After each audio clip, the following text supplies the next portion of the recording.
In the noisy city of Lagos, where everyone wants to be seen and success is measured by the size of your car and not the peace in your heart, one young man chose to stay invisible. They called him lazy. His father despised him. His mother pitied him. Little did they know that destiny was painting something greater in silence. This is the story of Samuel Johnson, the quiet artist with dreams that everyone hated, including his own parents. Once upon a time, in a modest house in Ikeja, the Johnson family sat for dinner. Mr. Johnson, a retired banker, sat at the head of the table, his voice always carrying authority. "Samuel," he shouted, "when will you drop this useless drawing of yours and find real work like a man?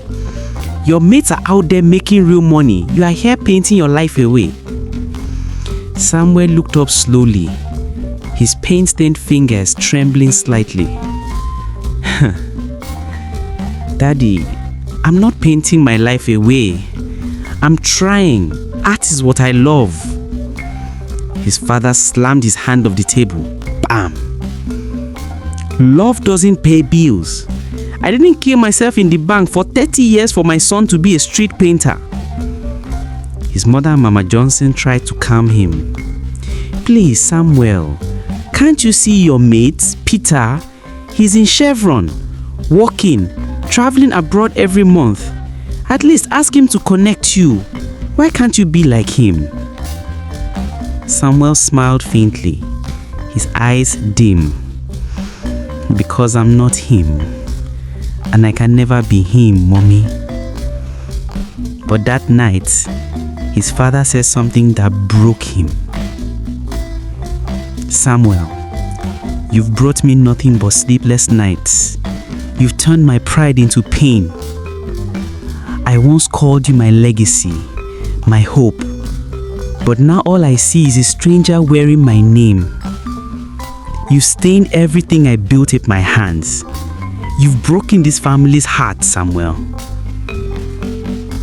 Samuel looked up, eyes wet but silent. Father softly speaking, "Sometimes I wish I could wake up and find it was all a dream. You were meant to carry our name with pride, but instead you left it in ashes." Samuel quietly got up and walked out to the small room where he kept his sketchbooks. He never knew when drop of tears flowed down his cheek as he sat there till morning painting his pain. Peter, the neighbor's son, was the Johnsons' pride, though he wasn't theirs. He was tall, confident, always dressed in suits and flashy clothes, and he called everyone boss. Every weekend, he drove home in a new car. The whole street gathered to greet him like a celebrity. "Ah, Peter, our big man. Welcome, sir." Even Mr. Johnson would rush out, beaming. "You are doing well, my boy. You make your parents proud."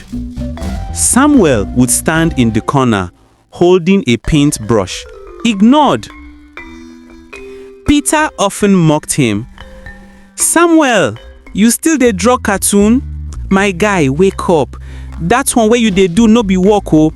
Lagos no dey reward dreamers." What no one knew was that Peter's money wasn't clean. He was part of a corporate fraud ring, siphoning millions from foreign investors through fake companies and offshore accounts. He lived like a king, but every night, fear haunted him.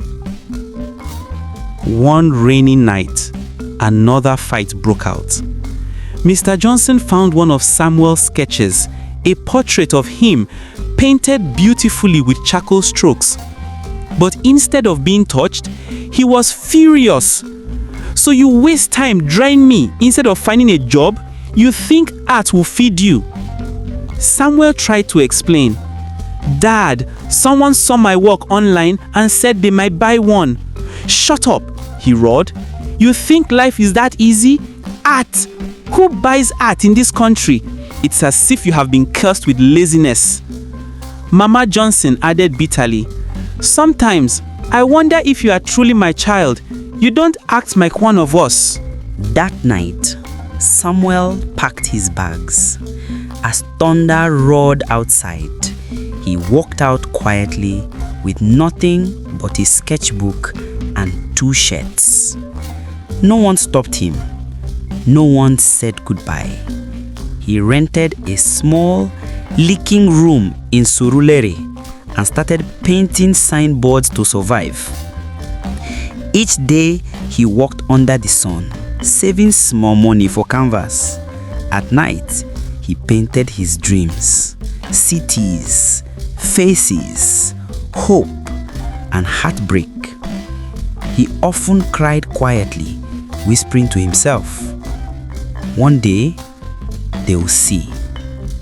I will make myself proud." Months passed. One afternoon, while painting by the roadside, a foreign tourist stopped. A woman, tall, kind-eyed, watched him silently.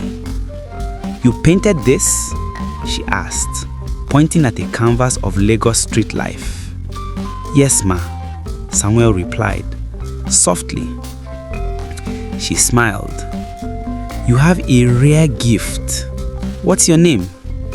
Samuel Johnson." She bought 3 of his paintings for 300,000 naira. It was the most money he'd ever seen.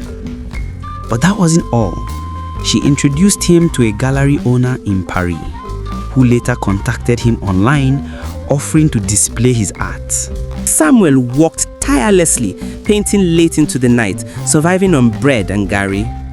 He shipped 3 paintings to France and then waited. Back in Lagos, chaos hit. Peter's company was exposed. Millions of stolen funds traced to his accounts. EFCC raided his apartment at dawn. Neighbors gathered as agents dragged him out in handcuffs. "Ah, Peter the big man," someone shouted. "He don't chop government money finish. God catch him." News spread everywhere. Mr. Johnson sat in silence, his pride shattered. "The boy I always praised," he whispered, "all lies." And then another shock followed. On the evening news, the anchor announced, "A young Nigerian artist, Samuel Johnson, has gained international fame after his artwork sold for $120,000 in Paris." Mr. Johnson dropped his cup. Mama Johnson covered her mouth. "Samuel, our son?" 3 months later, Samuel returned to Nigeria for his first exhibition in Victoria Island. The event hall glittered with lights, cameras flashed, reporters filled the room. Paintings of faces, streets, and struggle adorned the walls. The Johnsons came, dressed modestly, heads low. When Samuel walked in, the crowd erupted in applause. He walked gracefully, wearing white, humble yet radiant. He spotted his parents at the back and walked toward them slowly. Everyone went quiet. Then he knelt. "Mommy, Daddy, I told you I just needed time." Mr. Johnson's lips quivered. "My son, forgive me. I mocked you. I cursed you. Yet you turned my shame to pride."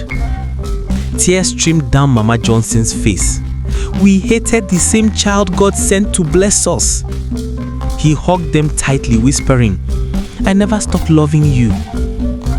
The crowd clapped, but for Samuel, it wasn't about applause, it was peace. Years later, Samuel opened an art academy for street kids, those who were told they'd never make it. He named it the Look Down Foundation. At the opening ceremony, Mr. Johnson, now older and frail, stood beside him with tears in his eyes. "My people," he said shakily, I once despised my own son because I wanted him to be like another man. But now I see every destiny has its own time. If I had supported him earlier, maybe he wouldn't have had to suffer alone. He turned to Samuel.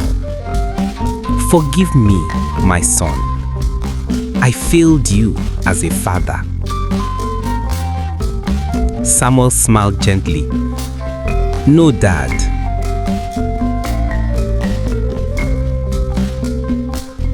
You helped shape me.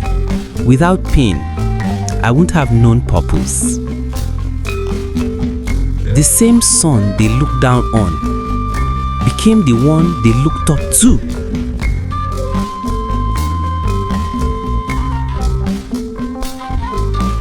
Destiny is like art. It takes patience, pressure, and pain to reveal its beauty. Some children bloom in silence, some rise through rejection, but in the end, the masterpiece always appears when it's ready.